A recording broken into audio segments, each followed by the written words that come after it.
My phone buzzed with a text from Mom. Still plugging away at that logistics firm, honey? Any prospects for a real career? 34, business development manager at Sterling Ventures. Denver-based. That's what I told them. What they saw, quietly competent, reliable, not a star. The truth, I was the linchpin. The deal they were desperately trying to land, $60 million, mine to lose, and they had no clue. A secret I'd been carefully guarding. A quiet, simmering satisfaction. Let them underestimate me. Just busy, Mom, I texted back. Back in the office, I watched Vanessa, the newly appointed regional director, strut past my desk. Her eyes barely flickered in my direction. Good. Let her think I was just another cog. This was my leverage, my hidden empire. It all started with Melissa, college roommates, Ventra Tech's CEO. Sharing late-night pizza, dreams, and secrets. Back then, it was all about surviving dorm life, not six-figure contracts. We swore to always have each other's backs. But the logistics world, it's cutthroat. Revealing our connection would have been professional suicide. Accusations of favoritism, undermining my work. The moment of decision solidified during a strategy meeting. Vanessa, fresh from Harvard, bulldozing through ideas, dismissing mine with a condescending smile. Sarah, darling, let's leave the big picture thinking to the professionals. Her words stung, but the look in her eyes told a different story. She saw me as a threat. That's when I decided. Let them see what they wanted. Underestimate me. The early struggles were brutal. I'd pitch ideas only to have them repackaged and presented as Vanessa's. Metrics? I was hitting targets, exceeding them, but my name was never mentioned. I'd watch Mark, the VP of sales, bask in the praise, completely oblivious to the engine driving the entire operation. The irony was delicious. Their arrogance fueled me. It was a game, a high-stakes gamble, and I was playing to win. I remember the day I closed the first deal, a small one, $500K. I was ecstatic, but I kept it quiet. No champagne, no celebratory lunch. I let my Ivy League peers take the spotlight. This calculated patience, it was building something bigger, something they couldn't even fathom. I knew the Ventra Tech contract was mine.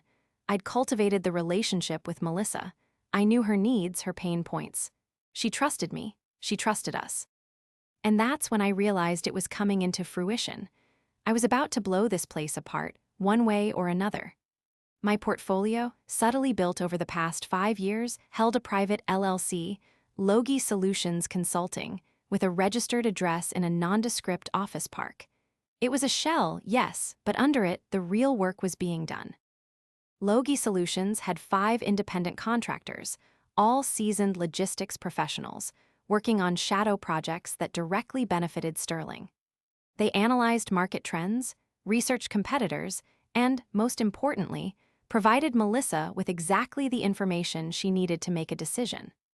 The total revenue generated through those secret operations was north of $2 million in the last fiscal year. My personal net worth, thanks to strategic investments in tech startups and real estate, was quietly climbing towards $5 million. The internal spreadsheets at Logie Solutions, accessible only to me and Ethan, were a testament to my true power. Ethan, my former college acquaintance, was the only one who knew the whole truth, the full scope of my influence. The daily interactions were a masterclass in deception. Sarah, could you grab coffee for the team? Sarah, can you make sure the printer is working? Small requests, 1,000 paper cuts of professional indignity.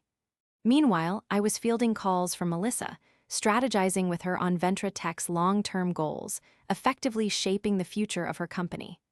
I'd overhear Mark and Vanessa strategizing, completely unaware that I'd already anticipated their moves and developed countermeasures. They'd casually dismiss my ideas, then later, unknowingly, implement strategies Logie Solutions had meticulously designed, thinking they had all the answers. It was darkly satisfying to watch them stumble through the dark, believing they were masters of the game. The $60 million Ventra Tech contract was just the tip of the iceberg. Ventra Tech's projected growth, thanks to my intel, was a 30% increase in revenue in the first year alone. My strategic decisions were calculated. I always prioritized the team over personal recognition. I knew the value of patience, and the eventual payoff would be worth it. I built a network of contacts, leveraging my position at Sterling to gather intelligence and build alliances. There was a quiet confidence that I was building a legacy of my own. I'd even taken a course in business law and corporate finance, earning a certificate that I never bothered to display, simply because it wasn't necessary. It was all about results, not accolades. The plan was set in motion. The pieces were in place. I just needed to wait for the moment to come. My phone buzzed again, this time from HR. "Sarah, could you come to my office, please? We need to discuss your position." My stomach churned. I knew it was coming. The HR director, a woman I vaguely remembered from orientation, greeted me with a forced smile. "Sarah, please have a seat." The office was sterile, the air thick with the scent of stale coffee and unspoken anxieties. She wasted no time. "Due to recent restructuring, your position as business development manager has been eliminated." My gut twisted. A surge of betrayal, a flash of white-hot anger, warred with the cool, calculated resolve I'd been cultivating for years. The irony was almost too much to bear. Fired, days before the contract signing. Fired for lacking elite academic credentials, the very thing they'd used to justify Vanessa's promotion. "I see," I managed, my voice even. No protest. No argument. I wouldn't give them the satisfaction. The HR director fumbled through a pre-written script offering a severance package. A final insult. A pittance. I refused to even look at the papers. I stood, gathering my things. My simple black leather bag, my favorite pen, my lucky coffee mug. They saw me as replaceable, a disposable cog. They had no idea. As I packed up my desk, I saw Ethan's text. "Melissa's asking about you. Seems concerned." My lips curved into a small, almost imperceptible smile. The pieces were falling into place. I walked out of the office, leaving behind a trail of bewildered stares. Vanessa's eyes, usually cold and calculating, were wide with a flicker of confusion. Mark, caught off guard, stammered a few words, but I didn't bother to listen. I nodded to the receptionist and walked out. The Denver air hit me, cool and crisp. I took a deep breath, the city skyline shimmering in the distance. I had a meeting to attend, a call to make. The final play was about to begin. The setup had been laid. Now the inevitable would be revealed. I got into my car, a nondescript Toyota Corolla, and started the engine. I glanced at my watch. 1:57 p.m. The signing was scheduled for 2:30 p.m. My phone buzzed again. It was another text from Ethan. This time, it said, "They're panicking." The sleek Ventra Tech boardroom. Sunlight streamed through the panoramic windows, illuminating the polished mahogany table. The air crackled with anticipation. Melissa, CEO of Ventra Tech, sat at the head, her expression unreadable. Across from her, the Sterling Ventures executives Mark, sweating profusely, and Vanessa, her practiced composure visibly cracking, were attempting to maintain a semblance of control. "So, where is Sarah?" Melissa's voice, usually warm, was edged with steel. Vanessa, her face a mask of forced composure, attempted to placate her. "Melissa, darling, I'm sure she'll be here momentarily. There's been a slight reshuffling." Melissa's jaw tightened. "No, Sarah, no deal." The words hung in the air, heavy with the weight of the unspoken. Mark sputtered, his face turning a shade of crimson. "But teamwork, evolving structures, we have a fantastic team." He gestured wildly at the assembled executives, a pathetic attempt at bolstering their image. Vanessa's carefully constructed facade crumbled. Her eyes darted around the room, desperately seeking a lifeline. The shock on her face was palpable. She'd underestimated Sarah. They all had. The realization hit them like a tidal wave. Their carefully constructed narrative of Sarah being a replaceable cog shattered into a million pieces. The arrogance, the condescension, the subtle acts of sabotage, they were all laid bare. Ethan sent me updates. "They're scrambling, Mark's frantic, Vanessa's on the phone with legal." A quiet sense of triumph washed over me. I savored the moment, the sweetness of seeing my value recognized even if belatedly. My phone rang, a relentless buzzing. The caller ID, Mark. I let it go to voicemail. Mark's voice, desperate and pleading, filled the silence. "Sarah, please pick up, we need you. We made a mistake. A big one, we can fix this. Name your price." The meeting dissolved into chaos. The executives were no longer in control. The carefully crafted facade of corporate power had collapsed. They were scrambling, desperate to salvage a deal they were about to lose because of their own short-sightedness and hubris. Then, another text. "Ethan, deal is off. Melissa is walking out." I smiled, a genuine, heartfelt smile. The taste of vindication, bittersweet and complex, filled my mouth. It wasn't just about winning. It was about the validation, the acknowledgement. The truth was out. The phone rang again. This time it was Vanessa, the HR rep. They were all suddenly my best friends, and I had all the cards. "Sarah, please, we can't lose this contract. We didn't realize we made a mistake. We need you back, name your terms." Mark's voice was now a shaky whisper. The HR rep was texting me emojis, trying to pretend we were long-lost buddies. I took a deep breath, the cool Denver air filling my lungs. They were all in a panic. A VP position, equity, anything. They were offering the world. The arrogance, the condescension, it was all gone, replaced by a desperate, almost pathetic scramble for redemption. I didn't answer the calls. Not yet. I took my time. I allowed the pressure to build, letting them stew in their own anxiety. Finally, I responded. "Let's talk," I texted Mark, "but the terms are non-negotiable." The meeting was brief. I laid out my demands: a business development director position with a significant salary increase, substantial equity, and control over a team. I also requested a public apology, delivered in writing to be circulated internally. Mark stammered, hesitant, but eventually he agreed. He had no choice. The next day, the offer from Wilson Enterprise Solutions arrived. They'd heard about the Ventra tech deal, about my firing. They knew my value. They offered more money, more equity, and most importantly, respect. And the offer was unconditional. "Welcome aboard, Sarah," the CEO of Wilson, a man named Robert, had told me during our final interview. "We know your worth, we need your talent." I accepted Wilson's offer. The move was strategic. It was a direct competitor to Sterling. The industry buzzed. My reputation soared. I was no longer just a cog. I was the engine. The following week, I sent an email to Mark declining Sterling's offer. I attached a copy of my contract with Wilson. His response was a terse, single-sentence email. "Good luck." Ethan joined me at Wilson. He'd seen the whole thing unfold, the brilliance of the plan, and was thrilled. He was a key asset, and he knew he could flourish under my leadership.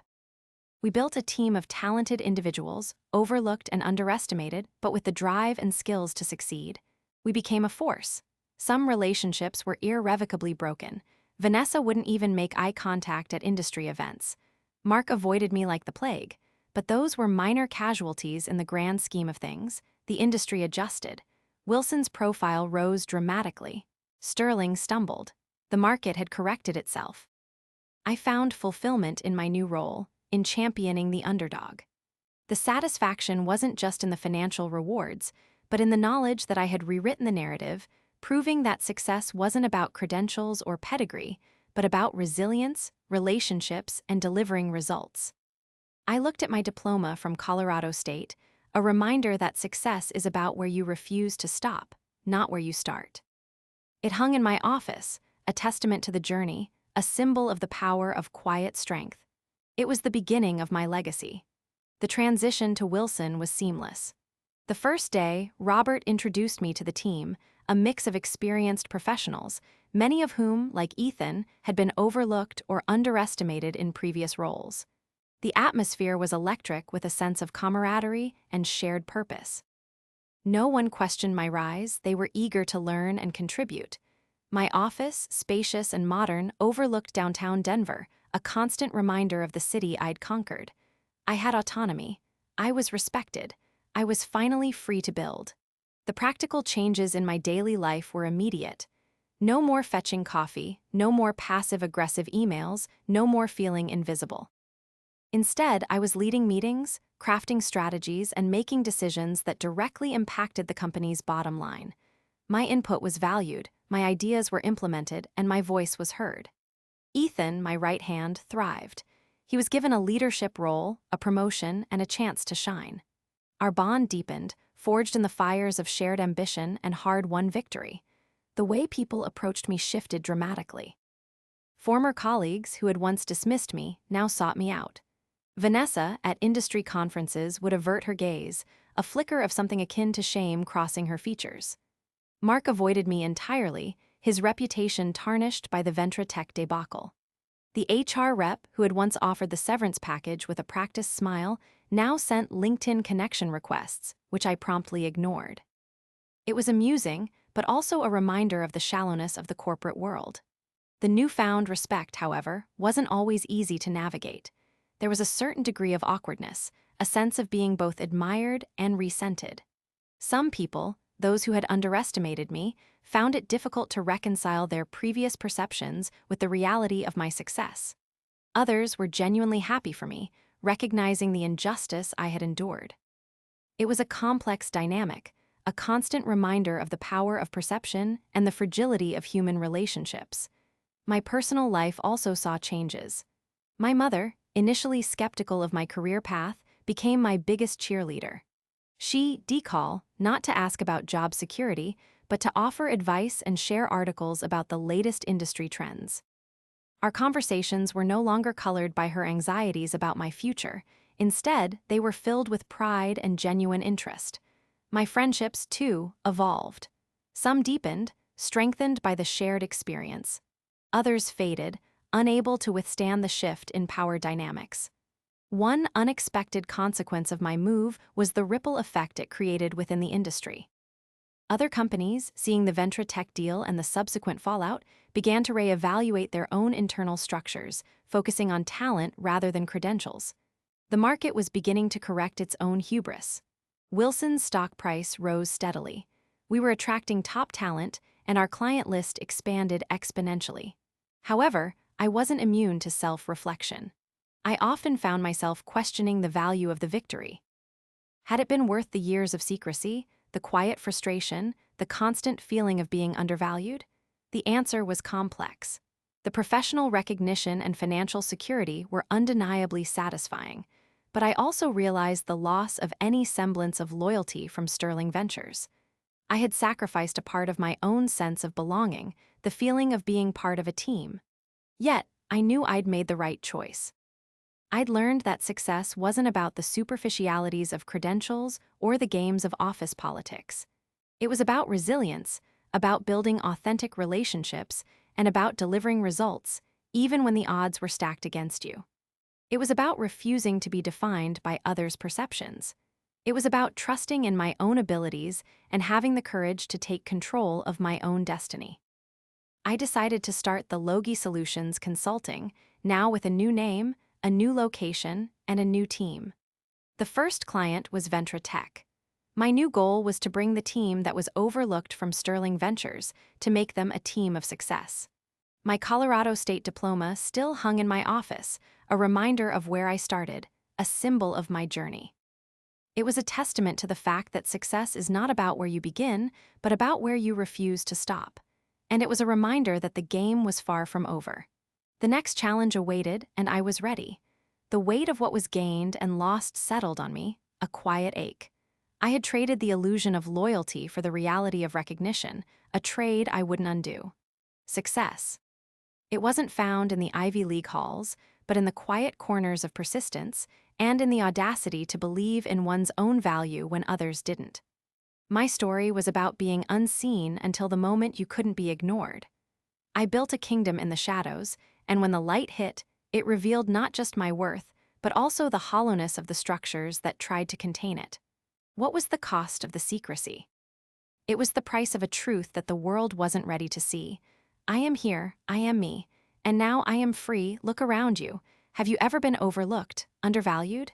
Then, know this, your value will reveal itself. It always does.